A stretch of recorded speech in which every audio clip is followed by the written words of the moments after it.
যে বোঝে সে খোঁজে। অংশটি মৃণাল চক্রবর্তীর লেখা গ্রন্থ থেকে। ওং শ্রী পরমাত্মনে নমঃ। প্রিয় ভাই বোন বন্ধু গুরুজন সকলকে আন্তরিক শ্রদ্ধা এবং ভালোবাসা জানাই। আজকে আমি শোনাচ্ছি যে বোঝে সে খোঁজে। একটি 22 বছরের ছেলে হঠাৎ একদিন ভাবনায় পড়েছিল সে জীবনে কি করছে ভেবে। অনেক ভেবে সে ঠিক করলো কোনো মঠে গিয়ে কোনো সাধুর শরণাপন্ন হবে। তাকে গিয়ে প্রশ্ন করবে সে কে, সে কেনই পৃথিবীতে এসেছে, জীবনের উদ্দেশ্য কী ইত্যাদি। সে যখন একটি মঠে গিয়ে এই প্রশ্নগুলো করল, সাধু বললেন, তোমাকে এই প্রশ্নের উত্তরগুলো দেব, কিন্তু তার আগে তোমাকে কিছু কাজ করতে হবে, একটা প্রক্রিয়ার মধ্যে দিয়ে যেতে হবে। যদি তুমি রাজি হও তবে এই প্রশ্নের উত্তর পাবে। ছেলেটি রাজি হয়ে গেল। সে খুব খাটতে পারে।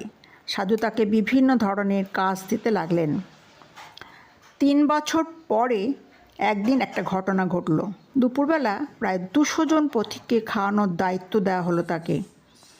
সবাইকে খাইয়ে প্রায় 2টোর সময় যখন তার প্রচণ্ড খিদে পেয়ে গেল, তখন সে সাধুকে জিজ্ঞেস করলো, গুরুদেব, আমি সবাইকে খাইয়েছি, এখন কি আমি খেতে পারি? তিনি বললেন, হ্যাঁ, খেতে পারো, তবে একবার দেখে নাও আরও কোনো পথিক এসে পড়ে কি না। ছেলেটি যেই না খেতে বসেছে তখন দেখে যে আরও 200 জন পথিক এসে হাজির। তার কি করা উচিত এই কথা গুরুদেবকে জিজ্ঞেস করলে তিনি বললেন, অবশ্যই ওদের খাওয়ার ব্যবস্থা করো গিয়ে। সে সঙ্গে সঙ্গে উঠে ওদের খেতে দিল। এরকম একদিন নয়, দিনের পর দিন চলতে থাকে।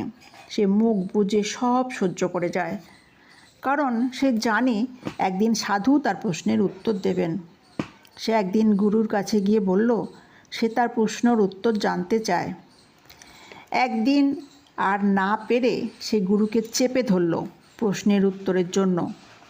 গুরু বললেন, তোমার প্রশ্নের উত্তর খুবই সহজ, নুনের মতো হওয়ার চেষ্টা করো, একটা মুরগির মতো হওয়ার চেষ্টা করো, আর একটা বকের মতো হওয়ার চেষ্টা করো।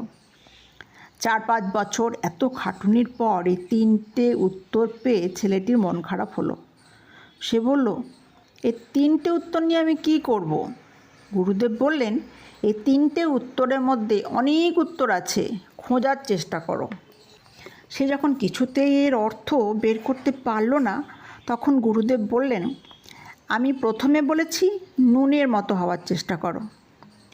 নুন যদি খাবারের ঠিক পরিমাণ মতো দেওয়া হয় তাহলে কেউ কিছু বলে না, কারণ সেটাই খাবারের আসল স্বাদ। কিন্তু নুন একটু বেশি বা কম থাকলেই সবার নজরে পড়ে, খাবার বিস্বাদ হয়ে যায়। নুন ঠিক মতো দেওয়া হলে কেউ কিন্তু বলে না, যাহ, দারুণ নুন দেওয়া হয়েছে। আমরা নুনের প্রশংসা করি না, কিন্তু নুন বেশি বা কম হলেই মুশকিল। তাহলে দেখা যাচ্ছে নুন একটা ভারসাম্য বজায় রাখে। আমাদের জীবনেও ভারসাম্য রাখা দরকার। কোনো কিছুই অতিরিক্ত ভালো নয়, আবার কমও ভালো নয়। সেই জায়গায় নিজেকে নিয়ে যাওয়া দরকার। যারা সত্যিকারের যোগী মানুষ তারা প্রশংসা পাবেন বলে কাজ করেন না, তারা নিজের মতো কাজ করে যান। কেউ প্রশংসা করলো কি না তাতে কিছু যায় আসে না। যেমন নুন ঠিক হয়েছে বলে সে কারুর প্রশংসার অপেক্ষায় থাকে না, সে তার কাজ ঠিক মতো করে যায়। তাই কর্মযোগী হওয়া উচিত, নিজের মতো কাজ করে যাওয়া উচিত। কেউ প্রশংসা করলো কি না তার জন্য নয়, কারণ তুমি আছো বলেই কাজটা ঠিক মতো হচ্ছে। তাহলে মুরগির মতো হতে বলছেন কেন? গুরুদেব বললেন, দেখেছো তো মুরগি কেমন খুঁটে খুঁটে খায়। সামনে প্রচুর খাবার পড়ে থাকলেও সব কিছু মুখে দেয় না, যা দরকার সেটাই মুখে দেয় সে। তেমন করে তার বাচ্চাদেরও শেখায়। তেমনি তুমি ঠিক সেই জ্ঞানটাই শেখার বা রপ্ত করার চেষ্টা করো, যা ভবিষ্যতে তোমার মন শুদ্ধ করবে। অনেক সময় দেখবে বক এক পায়ে দাঁড়িয়ে আছে, তার সামনে দিয়ে ছোট বড় নানা সাইজের মাছ চলে যাচ্ছে, সে দেখতে পায়, কিন্তু সে ঠিক তেমন মাপের মাছটিকেই তুলে নেয় যা সে মুখে নিতে পারবে, যা তার দরকার। ঠিক তেমনি তোমার পরিবেশে ঠিক সেই লোকজনের কাছ থেকেই শেখার চেষ্টা করো যাদের ছোঁয়ায় তোমার জীবন বদলে যেতে পারে। ধন্যবাদ সকলকে।